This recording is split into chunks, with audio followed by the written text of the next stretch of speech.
Hello viewers, welcome to my channel The Infinite Sea। मैंने इससे पहले भी एक वीडियो डाली थी इसी टॉपिक पर, वॉइस के टॉपिक पर, लेकिन वो इंग्लिश में थी। तो मुझे बहुत ज़्यादा फीडबैक ये मिला कि आप इसका हिंदी वर्जन भी डालें। सो मैं आज ये वीडियो लेकर आई हूँ जो हिंदी वर्जन में है। तो आप इसे हिंदी कह लें, उर्दू कह लें या इंग्लिश हिंदी मिक्स वर्जन जो कि हम बोलते हैं। So let's start today's study. Voice. Let's know about voice today. Active and passive voice. Voice is a quality of the transitive verb that refers to the relationship between the verb and its subject. तो सबसे पहले हमको ये जानना है कि voice क्या होती है। देखें, हमारी जो डेली कन्वर्जेशन होती है उसमें हम दो तरीके से बात करते हैं। कभी कभी हम बात करते हैं किसी भी चीज़ को फोकस करते हुए, सब्जेक्ट को या ऑब्जेक्ट को फोकस करते हुए, जिस पे हमें इम्पोर्टेंस देना होता है। तो एक्टिव एंड पैसिव वॉइस ये जो ग्रामर का टर्म है ये है क्या? वॉइस एक्चुअली ट्रांजिटिव वर्ब की क्वालिटी है जो ये बताती है, refers to the relationship between the verb and its subject, जो ये बताती है कि सब्जेक्ट और वर्ब के बीच में क्या रिश्ता है। तो active and passive voice grammar, English grammar का वो टर्म है जो हमें ट्रांजिटिव वर्ब के बारे में बताता है कि उसका सब्जेक्ट से क्या रिलेशन है या सब्जेक्ट एंड ऑब्जेक्ट किस तरीके से एक दूसरे से रिलेट करते हैं। ये हमें इंग्लिश ग्रामर का टर्म वॉइस बताता है। तो कभी कभी ऐसा होता है कि आइए सबसे पहले ये देख लेते हैं कि वॉइस कितने प्रकार के होते हैं, वॉइस कितने टाइप्स की होती हैं। वॉइस होती हैं दो टाइप्स की। Voice is of two types, active voice and passive voice. So active voice क्या होती है? सबसे पहले हम ये जानेंगे एक्टिव वॉइस के बारे में। Sentences in which the subject performs the action and the object receives it are said to be in the active voice. वो सेंटेंसेस जिनमें सब्जेक्ट एक्शन परफॉर्म करता है, यानी ऐसे सेंटेंसेस जिसमें सब्जेक्ट जो होता है वो एक्शन कर रहा होता है, वर्क कौन करता है? सब्जेक्ट करता है, उसको एक्टिव वॉइस कहते हैं। उन सेंटेंसेस में सब्जेक्ट अपनी प्लेस पर होता है। जैसे फॉर एग्जाम्पल हम ये देखते हैं, शी लव्स मी, मुझे लव कौन करता है? वो। सो लव्स का जो एक्शन है वो शी के थ्रू हो रहा है। She washes my clothes, washing का एक्शन भी शी के जरिए हो रहा है, यानी सब्जेक्ट ने एक्शन को परफॉर्म किया। बिल्कुल उसके ही अपोजिट पैसिव वॉइस है। पैसिव वॉइस क्या होता है? Sentences in which the subject receives the action are said to be in the passive voice. आपने देखा एक्टिव वॉइस में कि शी लव्स मी, लव्स का जो एक्शन हो रहा था, कौन प्यार कर रहा है, वो सब्जेक्ट के जरिए हो रहा था। लेकिन पैसिव वॉइस में आई एम लव्ड बाय हर, यहां पर लव का जो एक्शन है वो सब्जेक्ट के जरिए रिसीव हो रहा है, सब्जेक्ट उसको कर नहीं रहा है। डूअर ऑफ द एक्शन जो है वो सब्जेक्ट नहीं है, बल्कि वो अब यहां पर रिसीवर ऑफ द एक्शन बन गया है। For example, she washes my clothes, ये एक्टिव सेंटेंस में था, तो वॉशिंग का जो एक्शन हो रहा था वो शी के थ्रू हो रहा था। यहाँ पर भी है, लेकिन वहाँ पर डूअर होता है वो एक्टिव फॉर्म में होता है। लेकिन पैसिव वॉइस में my clothes are washed by her, मेरे कपड़े उसके जरिए धुले गए। सो यहाँ पर आप देखेंगे कि सब्जेक्ट और ऑब्जेक्ट जो होते हैं इंटरचेंज हो जाते हैं। For example, my clothes are washed by her, यहाँ पर वॉशिंग का एक्शन हर के थ्रू रिसीव हो रहा है। अब मैं आगे और भी बताऊंगी कि इसका स्ट्रक्चर क्या होता है और किस तरीके से ये सब्जेक्ट और ऑब्जेक्ट आर इंटरचेंज होते हैं, एक दूसरे की प्लेसेस को कैसे ऑक्यूपाई कर लेते हैं। अब एक सवाल ये पैदा होता है कि वॉइस का हमारी डेली लाइफ में क्या इम्पोर्टेंस होता है? तो वॉइस का इम्पोर्टेंस ये होता है कि हम अपनी जो डेली कन्वर्सेशन में बात करते हैं वो उसमें हम किसको इम्पोर्टेंस देते हैं, किसके बारे में बताना चाहते हैं। अगर हम सब्जेक्ट को फोकस करना चाहते हैं तो हम एक्टिव वॉइस सेंटेंस यूज़ करेंगे। अगर हम ऑब्जेक्ट को फोकस करना चाहते हैं तो हम पैसिव वॉइस यूज़ करेंगे। अब एक और पॉइंट अपने माइंड में याद रखिए, remember that only that sentence of active voice can be transformed into passive voice which has a subject, a verb and an object. हमेशा एक पॉइंट अपने माइंड में रखिए कि किस टाइप के सेंटेंसेस या कौन सा वर्ब पैसिव वॉइस में ट्रांसफॉर्म होगा। मैंने स्टार्टिंग में ही बताया कि active voice is a quality of a transitive verb. तो हमेशा ट्रांजिटिव वर्ब ही ट्रांसफॉर्म होता है। ट्रांजिटिव वर्ब का मतलब वो सेंटेंसेस जिसमें सब्जेक्ट होता है, वर्ब होता है एंड ऑब्जेक्ट होता है, वही सिर्फ ट्रांसफॉर्म होगा, वही कन्वर्ट होगा। तो अब transitive verb and intransitive verb क्या होते हैं वो मैं आपको बता देती हूँ। याद रखें, subject, transitive verb and object. Transitive verb क्या होता है? A transitive verb is a verb that needs a direct object to implement an action. Transitive verb वो वर्ब होता है, आप जानते हैं वर्ब की 2 टाइप्स होती हैं, एक होता है ट्रांजिटिव वर्ब, दूसरा होता है intransitive verb.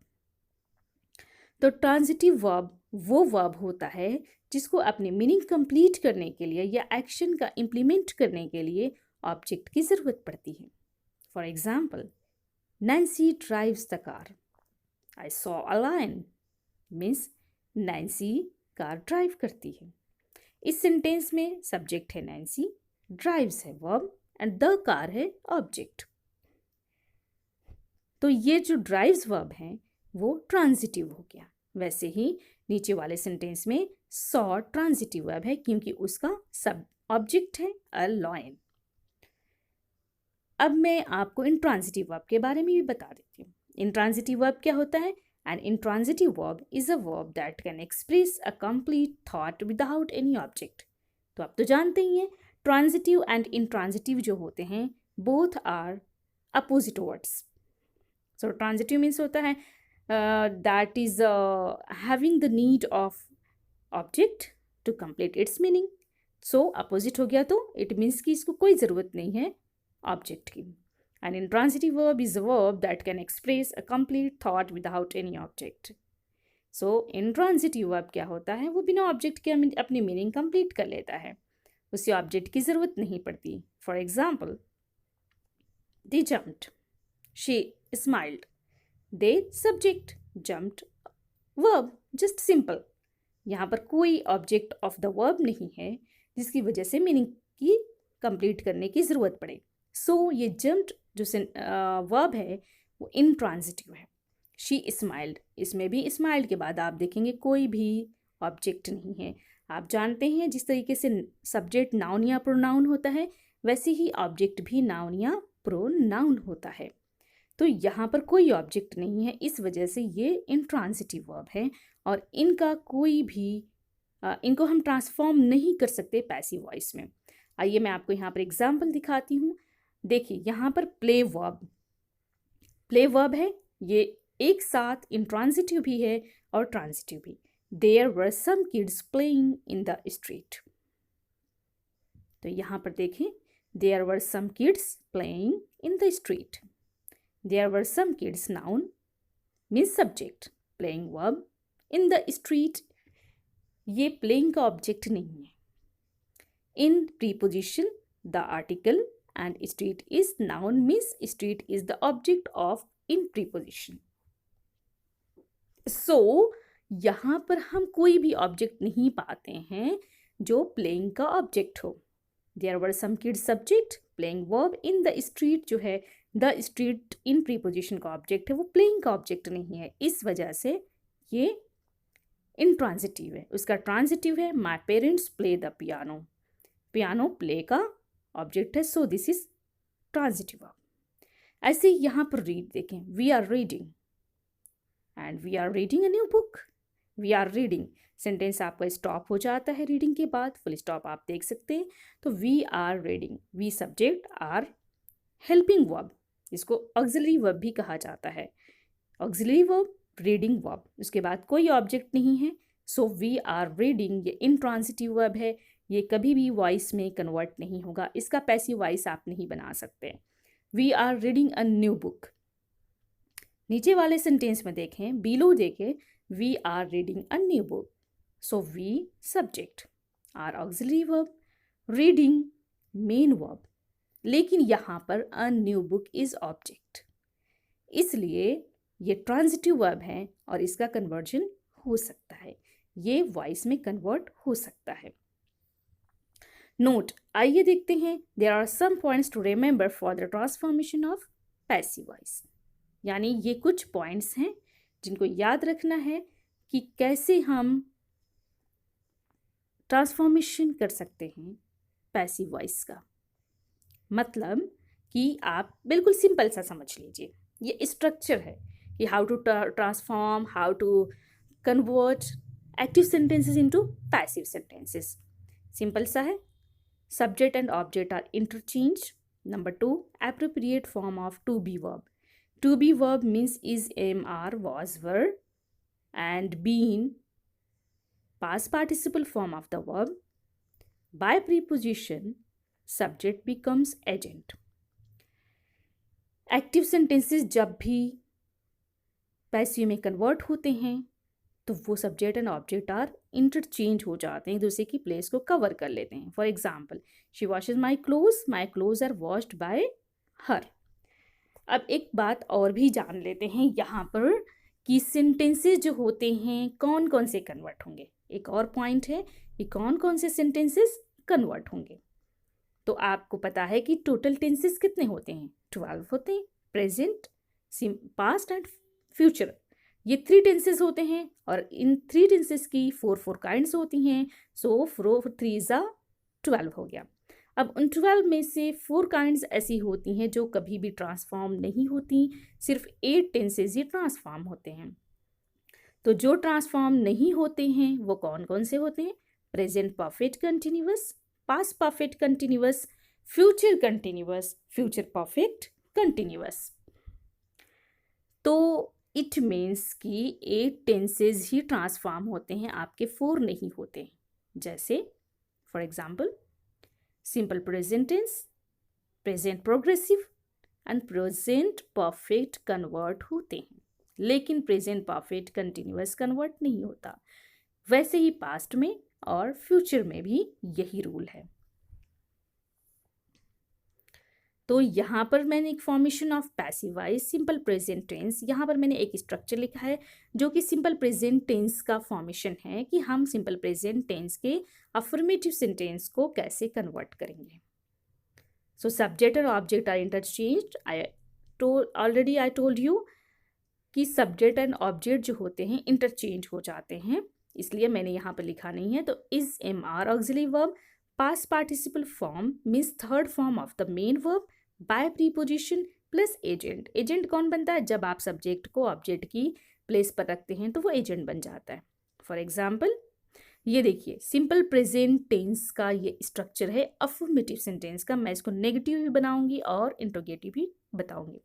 We eat rice, rice is eaten by me, me नहीं होगा, ये वी का ऑब्जेक्टिव फॉर्म होगा अस, यहाँ पे मिस टाइप्ड हो गया है। We eat rice, so rice is eaten by us. We subject, eat verb, rice object. मैंने बताया था आपको कि ऑलवेज ट्रांजिटिव वर्ब ही ट्रांसफॉर्म होगा। You help me, I am helped by you. So अब यहाँ पर एक और एग्जाम्पल हम देखते हैं, वी ईट राइस। मैंने कहा था कि हम इसको नेगेटिव और इसका इंट्रोगेटिव फॉर्म भी देखेंगे। We eat rice, rice is eaten by us, me mistyped है, ऑलरेडी मैं आपको बता चुकी हूँ। We do not eat rice, rice is not eaten by us. Do you eat rice, is rice eaten by you.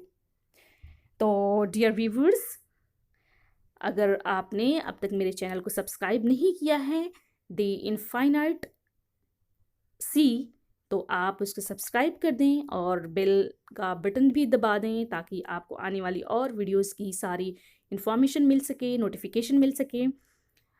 तो आप ज़रूर इसको सब्सक्राइब कर दें ताकि मैं और आगे अच्छी अच्छी वीडियोस भी अपलोड करती रहूँगी, आपको बहुत इन्फॉर्मेटिव वीडियोस दूँगी, आपके टॉपिक से रिलेटेड वीडियोस अपलोड होती रहेंगी।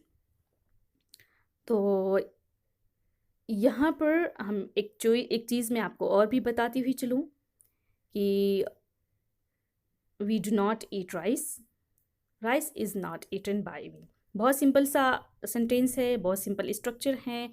आगे भी हम सीखते रहेंगे। तब तक के लिए थैंक